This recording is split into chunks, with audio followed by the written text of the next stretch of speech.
ছোলা এমন একটি খাবার যেটি খেলে আপনার শরীরে ঘোড়ার মতো এনার্জি থাকবে। পুরো দিনটা ঘোড়ার মতো এনার্জিতে ওয়ার্কআউট, অফিস বা যে কোনো কঠিন কাজ খুব সহজে করতে পারবেন বিনা ক্লান্তি অনুভব করে, এবং আপনার বডিতে ধীরে ধীরে মাসেল গেইন করতে শুরু করবে। কিন্তু ছোলার নাম শুনে ইচ্ছা খুশি মতো ছোলা খাওয়া যাবে না।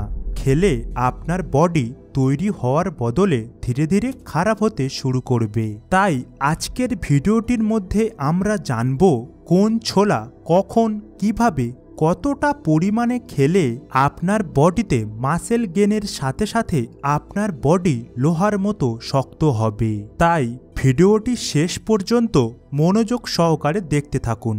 আসুন সবার আগে জানুন আমরা ছোলা কেন খাবো।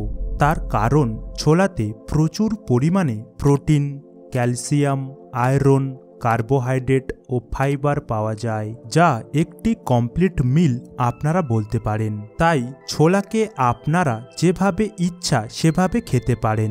যেমন কাঁচা ছোলাকে জলে ভিজিয়ে খেতে পারেন, অথবা কাঁচা ছোলাকে হালকা সিদ্ধ করে খেতে পারেন, কিংবা চাইলে ভাজা ছোলা খেতে পারেন। কিন্তু এইসব ছোলা একটা সঠিক নিয়ম এবং সঠিক সময়ে খেলে তবেই উপকারিতা পাবেন। তাই সবার আগে জানব ভেজানো কাঁচা ছোলা কখন, কিভাবে খাবো।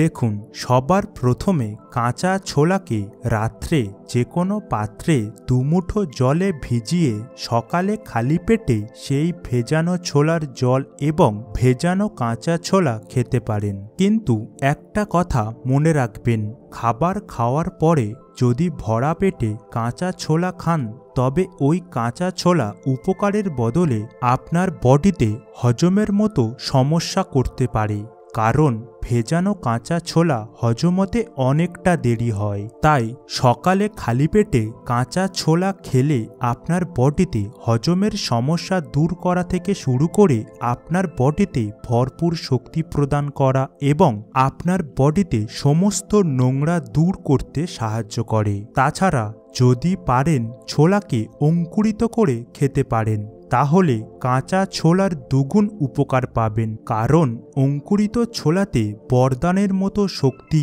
ও ডবল পাওয়ার পাওয়া যায়, যা আমাদের ওভারঅল বডির জন্য অত্যন্ত উপকারী। তাছাড়া যদি পারেন কাঁচা ছোলার সাথে বিট লবণ, পেঁয়াজ, শসা, গাজর এবং টমেটো দিয়ে স্যালাড বানিয়ে সকালে খালি পেটে খেতে পারেন। নাম্বার 2, আসুন জানব সেদ্ধ ছোলা কখন, কিভাবে খাবেন।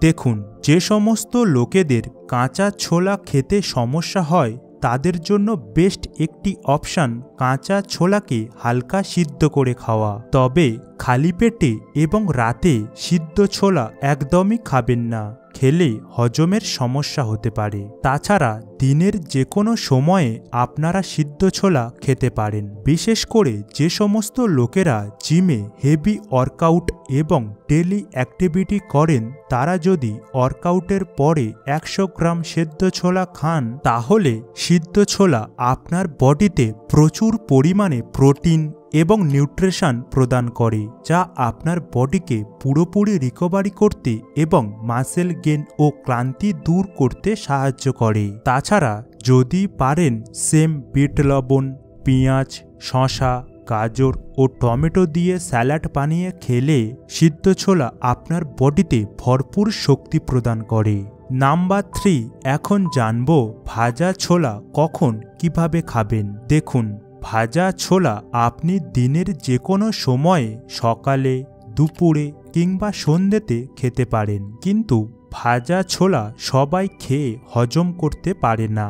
খেলে অনেকের পেট খারাপ, গ্যাসের মতো প্রবলেম দেখা দেয়। বাট আপনার যদি ভাজা ছোলাতে প্রবলেম না হয়, তাহলে দিনের যে কোনো সময়ে 100 গ্রাম ভাজা ছোলা খেতে পারেন। আর যদি পারেন অবশ্যই পেঁয়াজ, টমেটো ও গাজর কেটে খেতে পারেন, তাহলে হজম একটু তাড়াতাড়ি হবে। তবে ভাজা ছোলা খাওয়ার সাথে সাথে জল, কিংবা কোনো ভাজা নোনতা জাতীয় জিনিস একদমই খাবেন না। তাহলে হজমের সমস্যার সাথে সাথে গ্যাস এবং পেট খারাপ হতে পারে। তার সাথে আরও কয়েকটি কথা মনে রাখবেন। যে কোনো ছোলা খাওয়ার আগে এবং পরে কোনো খাবার এবং জল একদমই খাবেন না। কম করে 30 মিনিট পরে খাবেন। তার সাথে যে কোনো ছোলা রাতে একদমই খাবেন না এবং ছোলা খাওয়ার আগে এবং পরে দুধ এবং দুগ্ধ জাতীয় জিনিস একদমই খাবেন না। খেলে ডাইজেশনের প্রবলেম দেখা দেবে, যার থেকে পেটের কোনো বড় রোগ তৈরি হতে পারে।